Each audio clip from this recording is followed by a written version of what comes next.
de 3 a 6 de outubro próximo, acontecendo em São Paulo, um seminário 100 anos que abalaram o mundo, contando aí a história, o centenário da Revolução Russa. O professor Oswaldo Cordiola é o coordenador desse seminário e ele que está conosco nesse especial que estamos fazendo sobre a Revolução Russa no programa Outras Palavras. Professor, 100 anos que abalaram o mundo. Que história dessa revolução a gente precisa recontar para as pessoas hoje em dia? Bom, muitas histórias, porque a Revolução Russa foi um evento complexo e múltiplo. Os 100 anos é apenas uma data simbólica, certo? Os centenários são sempre favoráveis para as lembranças de eventos históricos, mas não de uma era histórica superada. Porque a Revolução Russa, para todos os seus contemporâneos, inaugurou a era da revolução das classes trabalhadoras no mundo inteiro.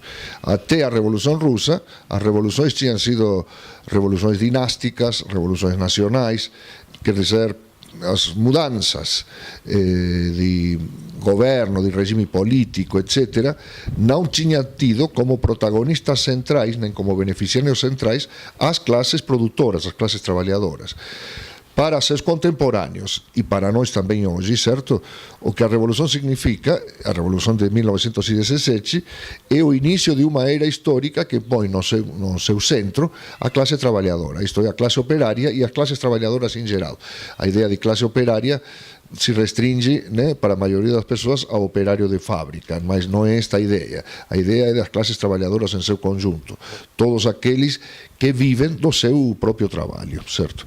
Então, isso é o aspecto básico. Logicamente, como uma revolução que muda por completo a classe central na sua execução, ela teria de ser, e foi de fato, enquanto teve vigência imediata, enquanto teve vigência política, uma revolução muito diferente daquelas do passado. A única que se poderia comparar a Revolução Russa pela sua audácia e pela sua abrangência, embora a sua abrangência fosse menor, foi a Revolução Francesa de 1789. A Revolução Francesa de 1789 também buscou mexer com todos os aspectos da vida social, política, econômica, cultural, ideológica e até privada, certo? E teve uma abrangência mundial. Mas, nesse sentido, a Revolução Russa teve uma abrangência ainda maior, porque no mundo inteiro não houve parte, não houve país nem região do mundo que não fosse afetada pela Revolução Russa. Imediatamente, e no mundo inteiro começou a se falar em que se inaugurava uma nova era histórica e, por outro lado, as entidades conservadoras da velha ordem, da ordem capitalista e da ordem imperialista, imediatamente deflagraram uma ofensiva ideológica que tomou a forma da guerra do mundo livre contra o comunismo, né? Porque a Revolução Russa estava identificada com o comunismo porque foi executado por um partido que até a Revolução se chamava de social-democrata, mas que no meio da Revolução mudou seu nome para Partido Comunista, certo? Partidos comunistas surgiram no mundo inteiro e a partir daí nós tivemos uma história em que o enfrentamento entre capitalismo e comunismo dominou pelo menos até a última década do século XX, né? Nós tivemos aqui no Brasil um golpe de Estado, certo? Em 1964, que foi um golpe de Estado feito basicamente contra a suposta perspectiva de que o país se transformasse em um país comunista, que o Brasil fosse dominado pelo Partido Comunista Brasileiro, e foi, por outro lado, o motivo do surgimento de movimentos extremamente reacionários, certo, que marcaram e que conseguiram pôr o mundo diante de uma nova guerra mundial, da Segunda Guerra Mundial, como foi o caso do fascismo italiano e principalmente do nazismo alemão, que se concebia sobretudo como uma máquina de guerra contra o bolchevismo, ou seja, contra o comunismo originado na Revolução Russa. Então, e contra o comunismo foram utilizados argumentos, o famoso argumento de que os comunistas pretendiam criar o amor livre como uma espécie de suruba generalizada, o comunista comedor de criancinhas e coisas desse tipo, que eram logicamente lendas ou calúnias, mas que tinham um fundo que era real, non que os comunistas pretendesen criar unha especie de suruba geral ou de que comesen crianciñas. Iso era obviamente unha calunia absoluta, mas que o comunismo pretendía alterar todas as esferas da vida social, certo? E inclusive introducir mudanzas que necesariamente irían a afectar a vida persoal. Por eso, e dese sentido, a Revolución Rusa foi precursora do mundo en que vivemos. Moitas medidas que só vieran a ser adoptadas no mundo capitalista décadas máis tarde foran implantadas pela primeira vez pela Revolución Rusa. Vou enumerar só algunhas. Ferias pagas para os traballadores. Férias pagas. Ferias pagas para os traballadores. Cobertura social universal, principalmente cobertura previdenciaria universal. Liberación das mulleres e, por tanto, direito de voto e direitos políticos para as mulleres. Libertación das mulleres das tarefas domésticas como dupla jornada de traballo, ou seja, as tarefas habitualmente executadas pelas mulleres depois do horario de traballo pasaban a ser executadas industrialmente, limpeza das casas, cuidado das crianzas, etc. Daí a lenda de que os comunistas pretendían tirar as crianzas das familias, o que non era verdade. O que os comunistas facían era que houvese un sistema generalizado de creches que liberase os casais e as mulleres principalmente do cuidado das crianzas durante o horario de traballo, só iso, certo?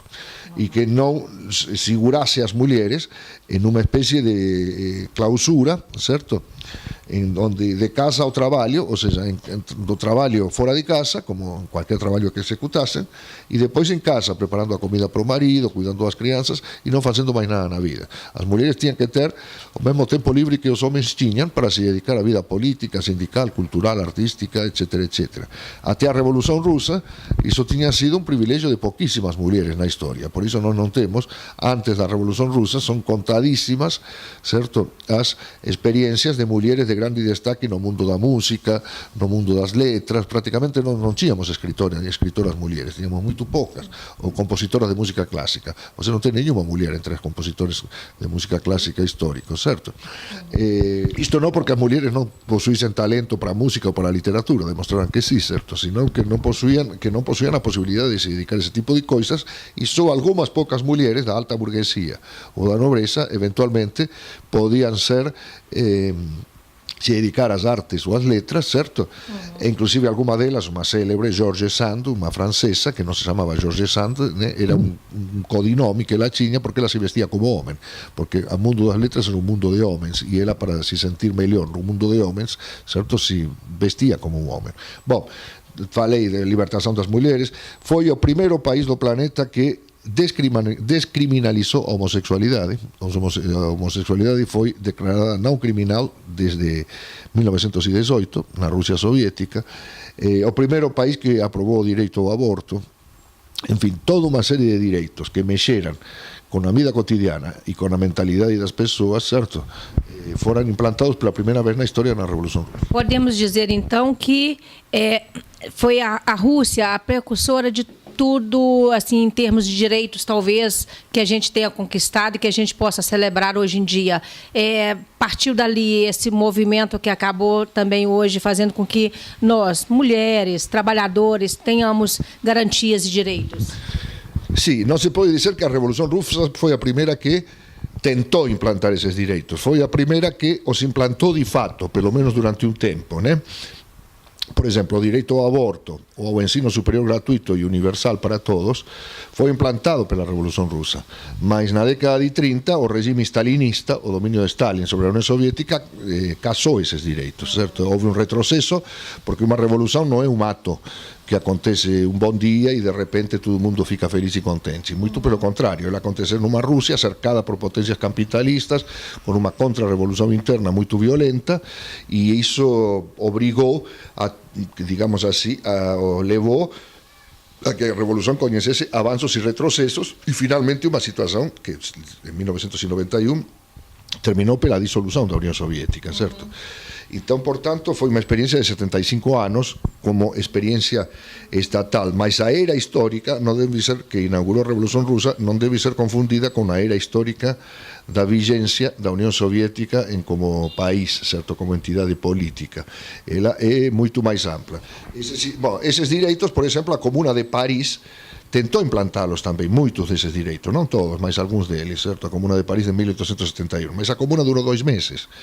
A União Soviética durou 75 anos, certo? E a era histórica da Revolução Soviética, no meu entendimento, chega até o dia de hoje, certo? E continua no dia de hoje, porque continuamos sobre a existência de um mundo que foi determinado pela existência da União Soviética, que não somente fez tudo aquilo que falei, sino que em muitas ordens da vida, principalmente nas artes e na cultura, viveu um período histórico em que todo o que é moderno foi praticamente criado primeiro na Rússia e depois na União Soviética nas primeiras décadas deste século. Eu diria o cinema moderno com Eisenstein, o teatro moderno com Meyerhold, a arquitetura moderna, enfim, toda uma série de coisas que hoje fazem parte do cotidiano das pessoas tiveram por verso, certo, a Rússia e a União Soviética nas primeiras décadas do século XX.